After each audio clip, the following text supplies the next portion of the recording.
Já, komið þið sæl. Fyrsti viðmælandinn okkar í kvöld Magnús Þór Jónsson, formaður Kennarasambandsins. Vertu velkominn, Magnús. Takk fyrir það. Nú styttist í að skólar hefi starf. Kennara kannski byrjar að mæta til starfa? Já, nú þetta allt að fara af stað. Leikskólarnir náttúrulega margir hverjir hófust bara náttúrulega fljótlega upp á Vesturlandsvelli. Þannig að þar að verða komin fullmönnur. Ég sé nú bara flestir orðnir opnir, þeir sem fóru í sumarleyfi. Þetta vikan sem markar fyrstu vinnudaga kennara í grunn- og framhaldsskólanum og svo eru krakkarnir farin að koma í svona miðbik næstu viku í framhaldsskólan og í lok næstu eða upp af þar næstu. En það allt komið að stað og kennarar eru klárlega farnir að setja sig í stellingar og skólastjórar mætti til þess að klára stundatöflur og öll þessi haustverk sem skólanum fylgja. Já. En það er svo margt sem við okkur ræðið við. Byrjum á með menntun kennara. Tekst að manna allar stöður með menntun kennarum? Því miður þá hefur það ekki gengið nægilega vel og þetta það þannig að við höfum verið lengi að kljást við það verkefni að fjölga menntuðum kennurum í leikskólanum og þar má kannski segja að hafi gengið mörgulegt ágætlega ef við horfum til útskrifaðra kennara. Þeim hefur verið að fjölga undanfarin ár og við höfum verið á ákveðnu jafnvægi í því að við halda þeim fjölda sem að kemur útskrifaðir en á móti hefur kerfið stækkað hratt á síðust árum þannig að hlutfallið sem að við viljum sjá verið miklu hærra að fagmenntuðu leikskólakennarum hefur verið kringum 30% þó við séum að fjölga leikskólakennarum töluvert mikið þá hefur kerfið stækkað, leikskólanum er að fjölga og deildirnir að stækka þannig að það hefur kannski verið svona verkefni sem hefur markað svolítið að því og við erum að vonast til þess að svona með tekst að mennta fólk inn í það. Já, við höfum bent á það hjá Kennarasambandinu að verkefnið eigi ekki að vera það að stækka kerfið endalaust með lengri vistunartíma barna heldur að horfa til þess að við svona eflum ennþá frekar fagmennskuna og séum að manna herra hlutfall leikskólans fagmenntara kennara. Það er verkefni sem hefur í gegnum árin hafi verið svona tímabundin átök svolítið sem hafa verið að koma upp og við hjá KÍ og félag leikskólakennara og stjórnir leikskólanum hefur verið mjög áfram það bara með alls konar aðgerðum við það að hjálpa að styrkja fólk til náms til dæmis. Það eru þetta verkefni sem að við höfum verið að kalla eftir því að við sem samfélagi að stiga fast inn í. Þróunin í framhalds- og grunnskólanum hefur verið á þann hátt að það hefur verið að hækka hlutfall ófagmenntara kennara og við höfum svo sem lýst því að við höfum haft áhyggjur af því að verkefnið sem líka er ákveðin breyting í því að þetta voru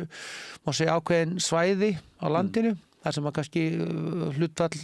ófaglæra var herra og það kannski reyðist bara af samsetningu samfélagana. Það hefur verið svo sem sagði gegnum tíðina að lítil samfélag dreifbýlinu hafa kannski átt erfiðara með að halda uppi fagþekkingu kennara gegnum tíðina og það verkefni hefur svo sem verið á saman stöðu en það hefur sannlega orðið breyting á síðustu árum í grunnskólanum hér á höfuðborgarsvæðinu og það við erum þar að sjá hlutfall ófaglæra hækka og í framhaldsskólanum líka og í framhaldsskólanum erum við svolítið að horfa upp á það að hafa ágjörð því að þar séu að lendi því að hluti kennslunum sé að fara fram bara í verktöku eða í hópum sem að það eru ekki að koma inn í starfið að fullu leyti. Þannig við höfum lýst þessum áhyggjum í síðustum. Sem betur í verktöku, er það þá bara utan skólana? Já, það bara það mögulega þannig að það að koma inn, einstaklingar sem kom inn til þess að kenna ákveðin áfanga. Þetta er mjög oft tengt verknáminu okkar til dæmis, þar sem fólk bara að koma inn til þess að kenna einn hóp eða einn áfanga. Og það er eitthvað sem er einhverju leyti skiljanlegt, af því það er auðvitað við viljum að framhaldsskólanámið okkar sé fjölbreytt og þar sé kannski, þetta er ekki alveg í sömu mótum og við vorum kannski fyrir 30 árum þar sem að kennarar voru að kenna kannski margar greinar eða við vorum föst í svona ákveðnum bóklegum greinum. Þetta er hluti sem við höfum verið að sjá að það er að fjölga kennurum kannski svona sem að koma inn í hlutastörf og sem eru þá að koma inn í verkefni og það hefur þýtt það meðal annars að við erum að sjá líka í framhaldsskólanum þetta hlutfall kennara sem er ekki með leiðuspyrti kennslu er aukast og það er auðvitað eitthvað sem við höfum ágjörð af og Kennarasambandinu kalla eftir að við sem samfélag setjast yfir hvaða leiðir eru færar til þess að hækka þessi hlutföll í öllum skólagerðunum. En það þið hljótið að vera að leita skýringa hvers vegna að svo margar stöður eru mannað með ekki kennaramentuðu fólki. Hvað er það? Nú í samfélagsumræðinni þá er það að þetta sé sífellt svona erfiðari, meiri kröfugerði kennara vegna til dæmis tungumála, þekkingar sko nefnda, tala með mörg tungumál kannski einu sama bekknum og er kennarastarfið kannski þá þyngra, erfiðara heldur en það var kannski fyrir ekki svo mörgum árum síðan, 10-15 árum. Sko, þetta er auðvitað svo sér. Við höfum auðvitað verið, eitt af því sem við reynum að gera er að reyna að rýna inn á við. Því það, við höfum alveg kynst því að það er, okkur hefur fundist vanta upp á svona pólitískan vilja til þess að fara aðeins á dýptina með okkur og segja okkur nákvæmlega hvað er það sem við erum að horfa til. Við auðvitað höfum bent á það að launaleg staða kennara varðandi sambærilega stéttir hefur ekki verið með þeim hætti sem við höfum viljað sjá og það er ein breytan, það er ekkert eina breytan en það er klárlega ein af þeim breytum sem er að þegar að fólk er að velja sér lífsstarf og sér fram á það að fái eina upphæð fyrir að vera kennari en aðra upphæð eða fer inn í sambærilegt nám og fær miklu meiri pening þá er það nú bara sem uppalandi og fjóra dætra faðir þá er þetta samtölin og umræðin sem eru á ákveðnum tímapunktum. Við teljum okkur hafa náð ákveðnum áfangasigrum í því að við teljum okkur vera á betri stað heldur en þegar ég var að koma út úr mínu kennaranámi fyrir rúmlega 30 árum þar sem að kennaralaun voru bara í alveg lægstu lagðum. Við höfum náð ákveðnum áfangum en þurfum að komast lengra því það er einn af þessum þáttum sem er einfaldasta laga. Það er einfaldasta lagalaunalega þáttin. Það sem þú ert að vísi, Sigurjón, er auðvitað bara umræða sem að fyrir okkur sem eru búin að vera lengi inn í skólanum og það hefur alltaf verið erfitt starf að vera kennari. Það hefur verið álagsstarf en það er eins og segir, það eru mörg verkefni sem eru komað ný inn sem að við hefðum viljað mögulega að okkur hefði gengið betur að leysa, takast á við. Við höfum verið í gegnum tíðina að vinna með alls konar frávikshópa, gert það vel eða illa, bara svo það sem bara sagt upp átt. En núna erum við klárlega að horfa inn í til dæmis kannanir og mælingar sem við höfum verið að gera hjá KÍ, til dæmis eins og þú ert að vísi í þessa samsetningu hópa, hvernig við getum komið til móts við ólíka hópa með ólíkan félagslegan bakgrunn. Það því að krafan í dag er bara orðin sem betur fyrir miklu meir en var fyrir 20 árum með það. Við eigum að koma til móts við alla og það hefur kannski skýrasta dæmið í framhaldsskólanum, þar sem í dag erum við að tala um það að nær 100% nemenda fara inn í framhaldsskólakerfið okkar. Það er ólíkt frá því þegar ég var að fara út úr mínu framhaldsskóla eða þú, þar sem að stór hluti ákveðin hluti minna jafnaldra fór bara á atvinnumarkaðinn og ekki inn í framhaldsskólan. Það er kannski skýrasta dæmið svo ný verkefni sem við erum að takast á við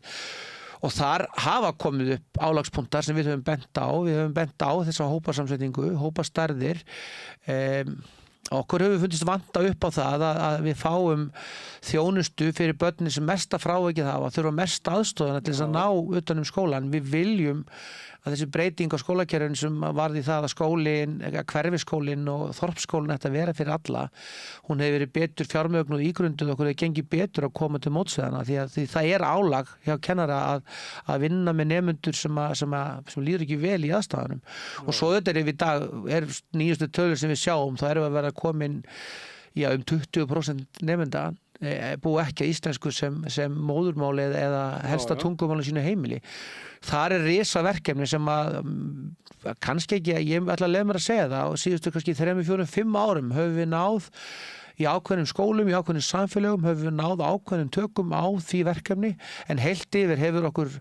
ekki farnast nægilega vel að vinna með það hópa og það er þetta erfiðasta fyrir kennaran, alveg sama hvort er leikskólanum, grunnskólanum, tónlistarskólanum, framhaldsskólanum að upplifa það að vinnan þín sé ekki að skila sér til þessara krakka sem að þú komir henni ekki til það. Það er engin tilfinning verri fyrir kennara heldur en að horfa upp á einstakling sem að nær ekki að tileinka sér það sem hann á að gera í stofinu og líður ekki vel. Það er kannski svona þessi álagsþáttur sem er og ég kannski leyfi mig líka að segja það hafandi verið inn í skólum líka fyrir 30 eitthvað árum að hluta til held ég að við sem erum þarna inn í skólunum að við séum meira meðvitað það að þetta sé okkar hlutverk að þess vegna séu kannski þessi umræðum álægið, umræðum hvað starfi gefur. Ég held að þegar ég er að koma inn þá er þessi umræð, er þetta menntastofnun, er þetta uppeldisstofnun, við vorum að koma úr kerfi þar sem að voru raðaðir bekkir, voru skólar sem voru ekki endilega fyrir alla, þannig að núna erum við orðin svo meðvituð það að okkur ber að koma til móts við mjög ólíka einstaklinga og ólíkan félagslegan bakgrunn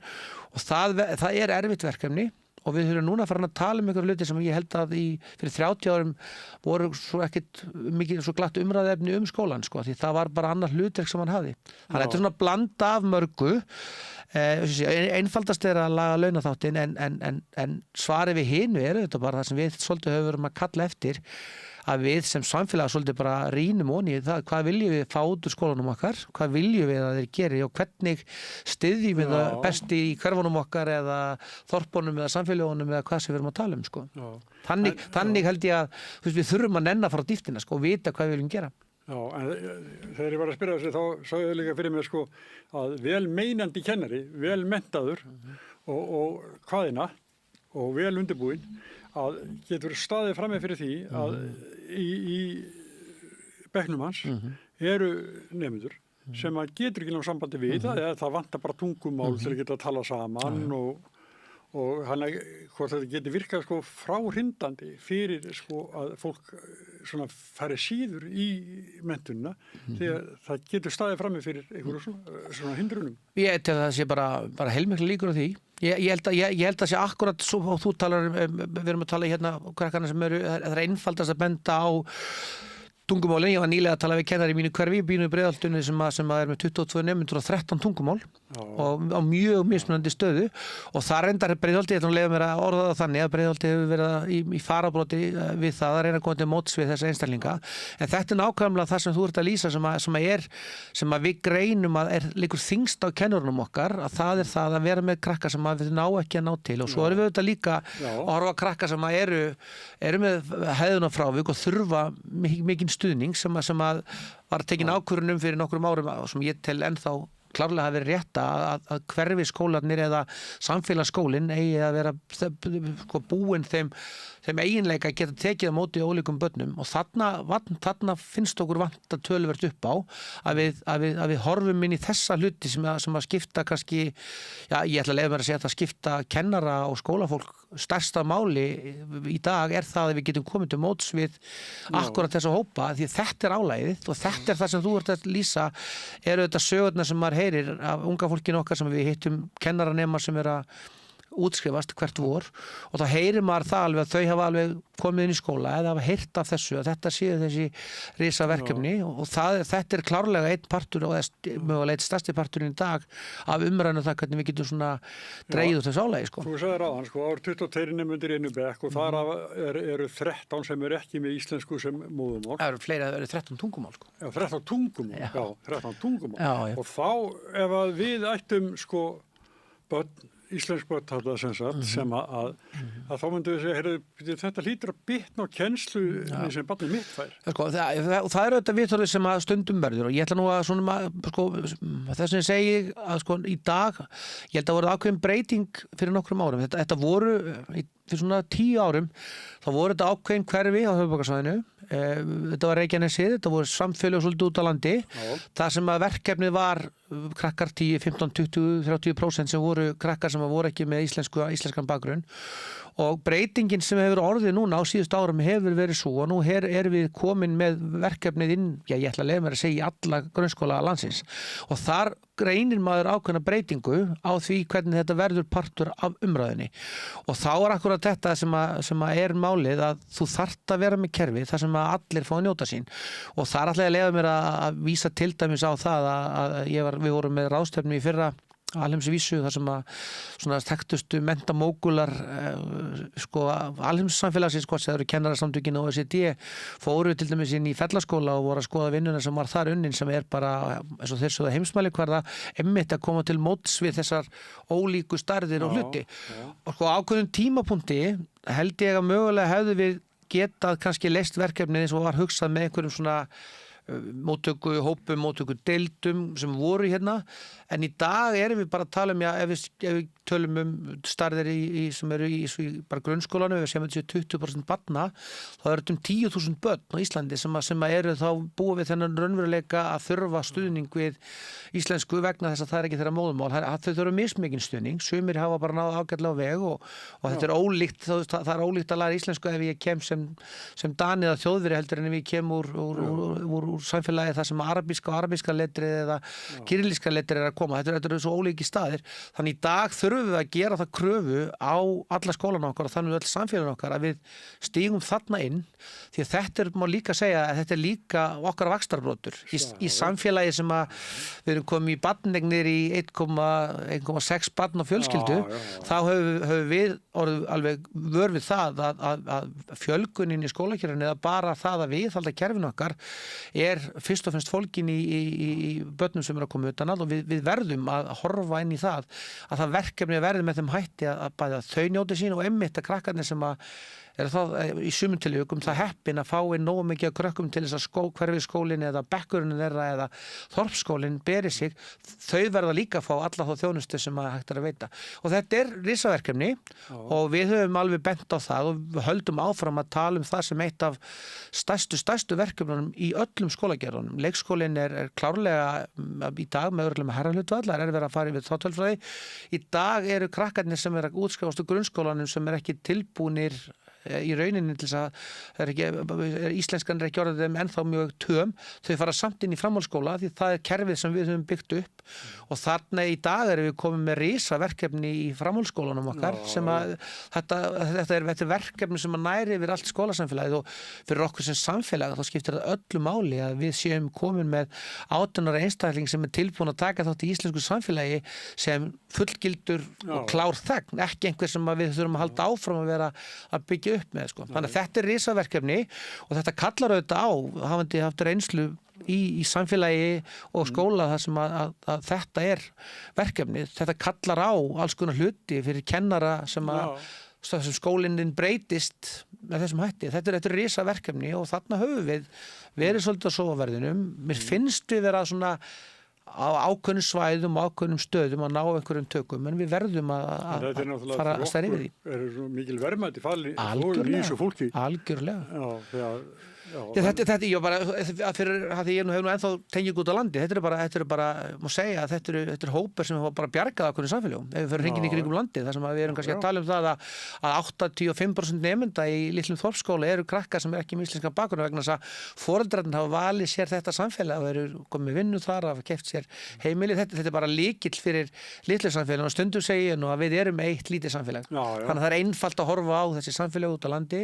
þar sem að þetta hefur verið að gerast og versus það sem önnur samfélag sem hafa bara heimlega lent í því að skólanum hefur verið lokað vegna þess að það er engin eftir til verðar og þetta eru bara svona dæmi sem við getum alltaf heimfært upp á stærri vettvanginn og stærri mynd, sko. En sem sagt að starfið hefur nýjar áskoranir. Algjörlega, þær eru það. Í starfi kennarana. Nýjar áskoranir og ég líka að mögulega eitthvað svona samtal sem við erum með hérna og við höfum svo sem kallað eftir því að svona samtöl, þau kalla svolítið á dýftina og við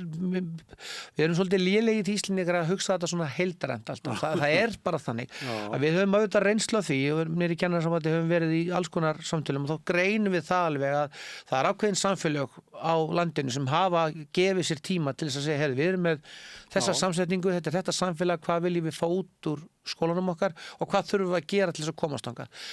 Okkur langar í svoleiðis samtal á stærri vettvangi og að lykil öflin í samfélaginu okkar sem eru þetta stjórnmálin, hvort það er sveitarstjórnar eða landsmálapólitíkin,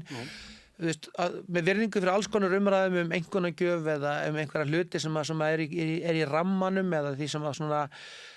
verður birtingum undir ákveðins hóps að við viljum alveg verið í þeim samtölum en kannski það að búa til einhverja dýft og segja, þetta er breyting sem við verðum hérna að vinna í. Þar verðum við auðvitað að treysta á það að sveitarstjórnir vísur á land sem bjargar á leik- og grunn- og tónlistarskólum og ríkið sem að sér framhaldsskólakerfi líta á þetta sem verkefni sem sé eitt af lykilverkefnunum. Og við höfum því miður ekki kannski alveg verið nógu glöð með það. Okkur hefur fundist forgangurinn kannski liggja annars staðar og í litlu samfélagi þá þarft að forgangsraða. Sko, þú talar þetta saman og þá þú ert að segja þetta að svona nýjar áskorunir og öðruvísi á sama tíma erum við að heyra fréttir að það bara vantar námsgögn. Akkurat. Og hvað þá fyrir svona eða hvað? Algjörlega, það vantar algjörlega. Það er bara akkurat og það er bara eitt af því sem að því miður að því að við fluttum hérna til dæmis grunnskólana yfir frá ríki yfir til sveitafélaga og ég held að mörgu að ég allavega mínu upplifun sem kennar að upplifa bæði þá held ég að séu fleiri kostir heldur en gallar við það þegar við vorum að færa skólana nær sveitafélaginu og nær þeim einstaklingu sem voru að þiggja það sem skólinn buð upp á. En þar til dæmis má segja að tveir þættir sem að við erum í mikilli innviða skuld við annars vegar námsgögn sem að það var þetta gamla góða ríkisútgáfa námsbóka sem að mann geti alveg rifist það hvort að ríkið eigi að gefa út bækur en það sem að því miður gerðist mjög fljótlega var það að námsgögn þeim fækkaði verulega og við erum með mikla skuld í námsgögnum sérstaklega hjá einstaklingum sem að einmitt þurfa þennan stuðning því að það er ekki það sama að læra að lesa þú ert 12 ára og kemur frá landi með arabísku letri og kannt ekki hljóðin eða þú ert 5 ára að koma að skoðana við okkur vantar ofboðslega upp á það og námsgögnin sem hafa verið að efri skólastigunum okkar unglingadeildunum og í framhaldsskólanum eru bara að hafa verið á undanförnum árum bara ekkert gefin út þar er rosaleg skuld og hitt sem að var líka erfitt að við vorum líka með ákveðin kerfi sem að tengdu svona endurmenntun og starfsþróun kennara sem hafa því miður ekki náð sér almennilega flug og er annað sem að tengist bara nákvæmlega í beint hvernig get ég undirbúið kennara minn undir þennan bekk eins og við erum að lýsa á hann þetta eru dásamlega börn, þetta eru börn sem að flesti eru komin inn í skólan sinn með þessar væntingur og það læra þar og eignast vín og gera hlutina vel það er öðruvísi þegar þú ert með bakgrunn þetta ólíkan þá þarftu sem kennari að leggja öðruvísi á þig heldur en þegar við vorum að horfa okkur á hlutina fyrir 20-30 árum þar sem að kontrasturinn eða breytingurinn í hópnum var ekki þetta mikil þannig að þarna námsgögn, starfsþróun eru hlutir sem verða að fylgja því ef við viljum ná árangri með þetta verkefni. Ég segi nú bara hvernig má það vera að það sé ekki framleitt námsgögn jafnvel sko fyrir sko skildunámi sko. Það er bara hræðilegt það er þannig og þetta er hluti af stærri umræðu og við höfum til dæmis bent á það í gegnum árin að niðurstaða okkar í náttúrugreinunum og PISA er að hluta til vegna þess að við höfum ekki náð að viðhalda námsgögnum sem að bara standast tímans tönn og þá leið gerist það líka vegna þess að það sem gerist er að námsgögnin vantar að þú sem kennari, þú þarft að koma inn í stofun og þú þarft að fara að kenna og þú ert með námsgögn sem er annarkvort úrelda þau er bara ekki til og þá er það á þína ábyrgð einhvern veginn því þú vilt mæta til þess að kenna börnunum sitja fyrir fram að þig og það er það sem hefur verið að gerast að við höfum verið að ósjálfrátt og svona ómeðvitað einhvern veginn að þrýsta þessu yfir á hlutverk kennarans og það er auðvitað eitthvað sem er ekki gott fyrir einn eða neitt og það er náttúrulega álagsveikjandi fyrir kennara og þetta er einn af stóru álagsáttunum í því sem okkar framhaldsskólakennarar svöruðu í okkar könnun að þau eru bara búa til námsefni í sínum fæsa hvort sem það er bara mannkynssaga eða tungumál eða hvað það er þá eru þau á þessum stað vegna að það er engin útgáfa í okkur og þarna skerum okkur úr meiri sé að hjá vinum okkar færeyingum sem hafa staðið vörðum sitt sína námsgögn útgáfu með ríkisstyrktu verkefni og hvað það erum komin yfir til Norðurlandana eða í stærra tungumálasvæði að fyrir okkur sem erum að berjast við þetta tungumál þá er það eitthvað sem við þurfum virkilega að vera að horfa til og hvað þá núna þegar við höfum þennan þegar við höfum þessa skemmri skýrt sem að gervigreindin getur gefið þér og við höfum miklar áhyggjur af því að skortur á námsgögnum sé mögulega að gefa gervigreindinni aukið vægi í þeim þætti og það er eitthvað sem við viljum auðvitað ekkert lenda í. Nei, en svo er það líka sko, nú hljóta kennararnir að vera misgóðir í útbúa námsgögn fyrir læra það ekki. Það er augljóst. Það er algjörlega augljóst. Af því að og það er akkurat og það er þetta sem við höfum svolítið verið að reyna að lyfta og það að einhvern veginn að við viljum að kerfið okkar sé þannig að það sé jöfnunartæki að það bjóði fólki upp á sambærilega hluti og þá er þetta bara þannig sem hvort við köllum það kennararnir séu misgóðir að þeir eru allavega örugglega misgóðir í að búa til námsgögn. Það að búa til námsgagn eða taka námsgagn og kenna það er auðvitað bara sitt hver hluturinn það er bara þannig sem þeir að grunnurinn er auðvitað sá að þú ert komið einhverja fastmóta hugmynd en þegar þú þarft að útfara hana öllu leyti sjálfur þegar ekkert liggur fyrir þá ertu bara á öðrum stað og þetta er eitthvað sem hefur verið í umræðinni núna í mörg ár og ég virkilega vona að stjórnmálin sem hafa lofað reglulega að þetta sé, og ég held að sé allir sammála námsgagnaskuldina. Ég hef ekki greint neitt annan en það að vera á þeim stað. En nú erum við bara, skuldin er svo há og mikil að þetta þarf að verða algjört forgangsmál. Því að þetta getur skipt, þetta er eitt af því sem að klárlega hefur eina mest, ef þú ert að koma sem kennari og þú byrjar, ef mánuðið er dagarnir núna, vinnudagarnir farið það að búa til kennsluefnið, þá er augljóst mál að undirbúningurinn öðru leyti verður ekki endilega svo sami og væri, sko. Nei, og mjög mismunandi milli kennara, milli skóla. Algjörlega. Og ólíkar aðstæður. Það er bara þannig sem það er. Einmitt, sko. Algjörlega, og aðstæður bara til að geta gert þetta. Algjörlega. En þetta við erum búin að tala svona sem eru svona mikið vandamál. Það er bara innviða skuld í menntamálum. Já, ertu ekki að segja það? Við erum algjörlega skýr með það að við höfum sem samfélag höfum við þetta er alltaf hlutdrægur, þetta er alltaf búið mitt líf síðan ég var 20 sko, og verið að vinna inn í skólum síðan þá, að það er því miður þannig og bara leiðum mér að vera kannski heiðarlegur með það að okkur hefur vantað ákveðna sýn það að þessi málaflokkur sem að ég held að sé ekki að ég tel hann vera þann mikilvægasta fyrir hvert samfélag. Það skiptir okkur ótrúlega miklu máli og þegar maður situr og er að tala að heimsvísu þá er það þannig að farsæld þjóða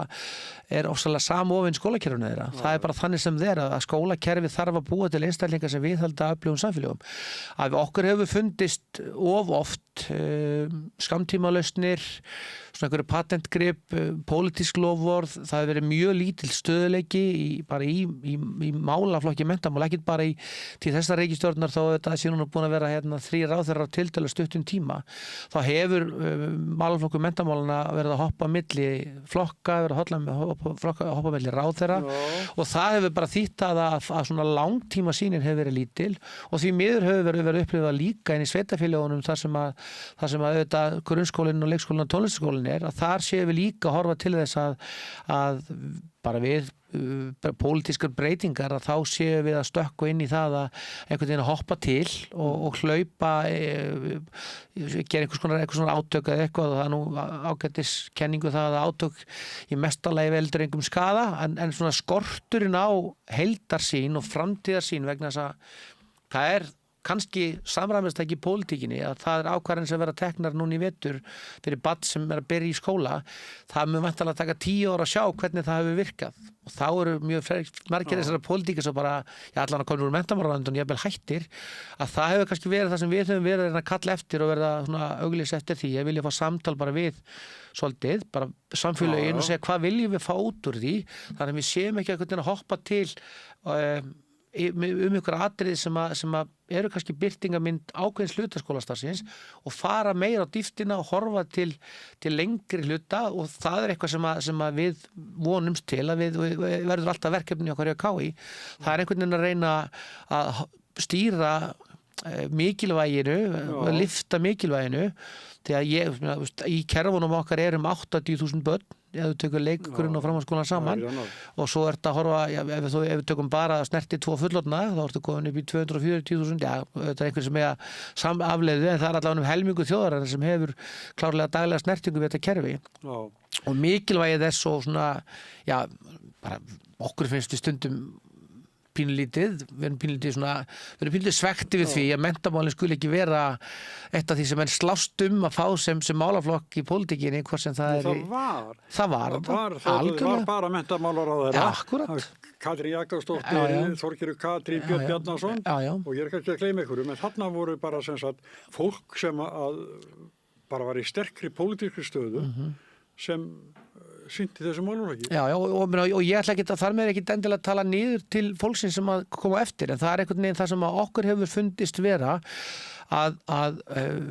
sko, stöðuleiki það sem við höfum svolítið verið að kalla eftir og þar hefur við bara við nefnum aftur hérna þegar við höfum verið að hoppa inn í það að við viljum fjölga kennurum og það hafa verið sannarlega átök sem við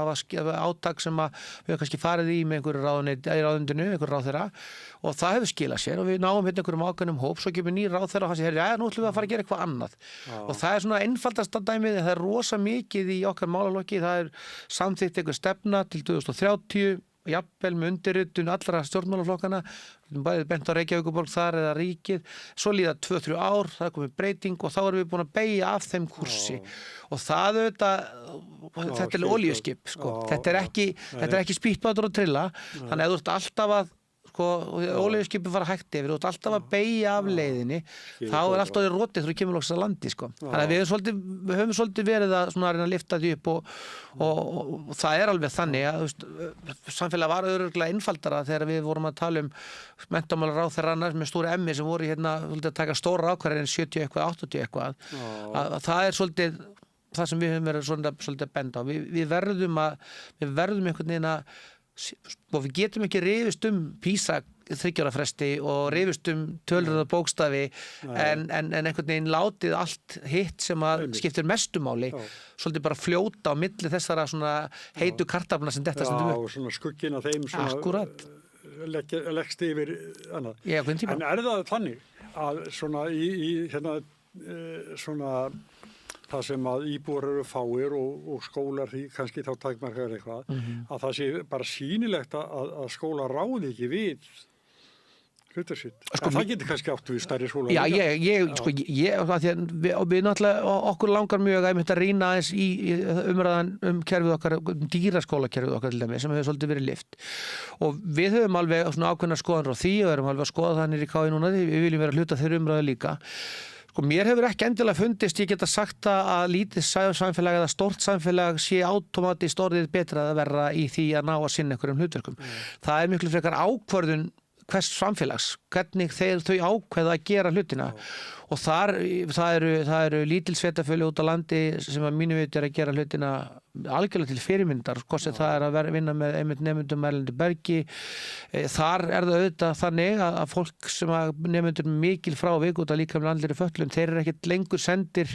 í einhvern skóla sem í Reykjavík eða fjölskyldna flutt búferlum í föstum tilvikum, heldur eru menn þá að segja þetta er okkar hlutverk sem samfélag að búa þessum einstaklingum gott samfélag. Þetta eru miklu frekar ákvarðanir sem eru teknar á vettvangi pólitíkurinnar og það getur líka alveg verið tiltölulega stórt samfélag sem að næri ekki alveg að halda utan með jafnvel ákveðin hverfin í samfélaginu sem að ná ekki alveg að ná eyrum pólitíkurinnar. Þannig að það er svolítið það sem ég held að sé frekar hægt að segja sem einhverja stýribreytu. Við vitum það alveg að í litlu samfélagi þar sem að er ekki að háa miklu útsvartekju þá það stundum stærra hlutfall. Það er einfalt að finna það út. Ég man þetta rétt að það svona bilinu 28-78% tekjum sveitarfélaga sem fara til skólamála. Það er auðvitað að sjá það bara við sambandsins, ég bara ekki skoða nýjustu tölur. Þannig að þá er það augljóst mál að í samfélagi sem er að greiða 70% af tekjunum sínum, þá er þetta erfiðara verkefni þegar menn er að greiða 30%. Sko. Þannig að mér hefur fundist þetta miklu frekar vera það verkefnið að menn sé einhvern veginn búin að taka þá ákvörðun að bara við ætlum að gera þetta svona. Þar, ef það er pólitískur vilji fyrir því þá er það að fara að gerast miklu frekar sem breyta heldur en þessi stóru. Og það má sama að segja framhaldsskólana sem eru náttúrulega mjög ólíkir að stærð og gerðum. Þegar menn ná að búa til verkefni sem að rúmar, þá gengur það vel, sko. Herðu, við ætlum að segja þetta gott að sinni. Ég mun örgulega vilja fá það aftur í vetur. Endilega. Þetta er komið alltaf stað. Endilega. Já, Magnús Þór Jónsson, þakka að kjalla fyrir. Og Rauða borðið heldur áfram eftir eitt augnablik. Frjáls fjölmiðlun á í vök að verjast, allstaðar, ekki bara á Íslandi. Peningavaldið og sterku hagsmunaöflin eiga greiðan aðgang að stjórnvaldi og fjölmiðlum og eiga jafnvel sína eigin fjölmiðla. Þess vegna er samstöðin svo mikilvæg. Hér er pláss fyrir alla raddir, málin eru krufin til mergjar og samtölin eru stór og innihaldsrík. Samstöðin er mikilvægt lýðræðistæki. Ég heiti Kristín Helga Gunnarsdóttir og ég styð samstöðina. Öflugur og ódýr auglýsingamiðill 40.000 manns sjá eða heyra þætti samstöðvarinnar í hverri viku. Ef þú vilt auglýsa, sendu póst á samstöðin@samstöðin.is.